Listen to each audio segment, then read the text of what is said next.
Hey Amanda, happy Thursday. I always have to check. I don't know why I don't just prepare myself before I press the button to know what day it is, and yet every time. Wow, you really showed me up with that outdoor nice filming video, and here I am in the bad lighting of my yellow room that makes me look shiny and sad. Anyway, I just got back from seeing Boyhood, which I don't know if you know, but is like a really cool movie that was shot over the course of 12 years. It's not a documentary or anything, but it was scripted and it followed the same actors as they grew up, and it was basically essentially about a boy, Mason, but also about his family and like everything that they went through, and it was like equally like mundane, like showcasing like the weird, like I don't know, like the weirdest like nuances of like suburban life. Basically, it wasn't even suburban; they were like lower middle class. And but also like kind of like deeply profound writing. I don't know. I'm just like I literally just walked in the door, called mom, and she just got off the phone so you guys could go eat Taco Bell.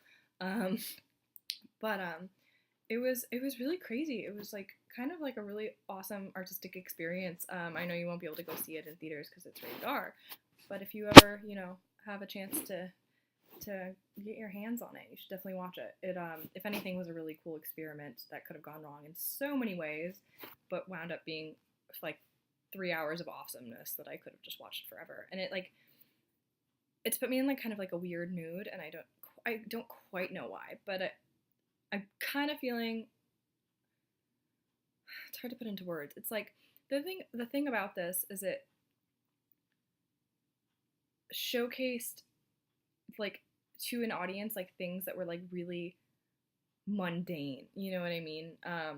Like guy like switching. I mean like there was a lot of drama in it. Like his like he's raised by a single mom who winds up remarrying like a couple like drunk like abusive assholes, and so there was like that. But like it's also like crazily mundane as well. And so it's just like basically like things about your own life that you don't think are worthy of mention at all.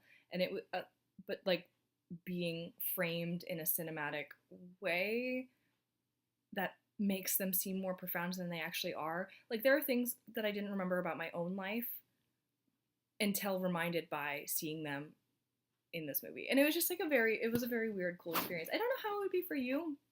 Um, I happen to be lucky in that I was kind of in the same like age frame as the main character. I was a little bit older, so actually, funnily enough, was the age of or around the age of his older sister.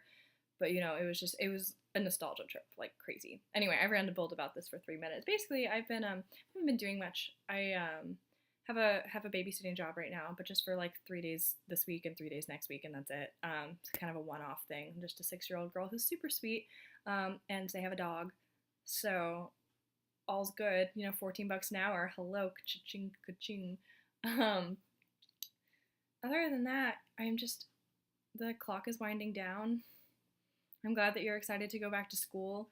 In the same way that you were looking forward to that, I am dreading by the time that you are back in school, I will be somewhere. And yet, as of right now, I don't know where that is, and that's really frightening. Like I assume it's going to be New York.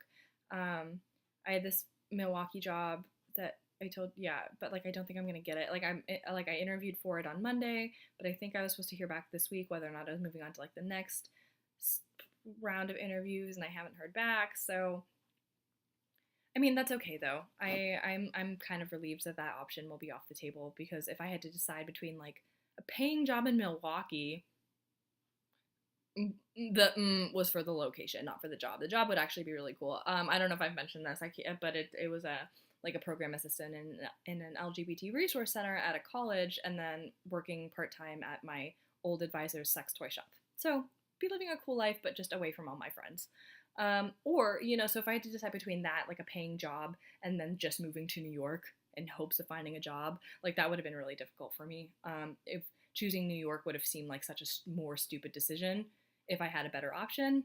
So I almost wish that I don't have a better option, so I could just take the plunge and just hope that it'll work out.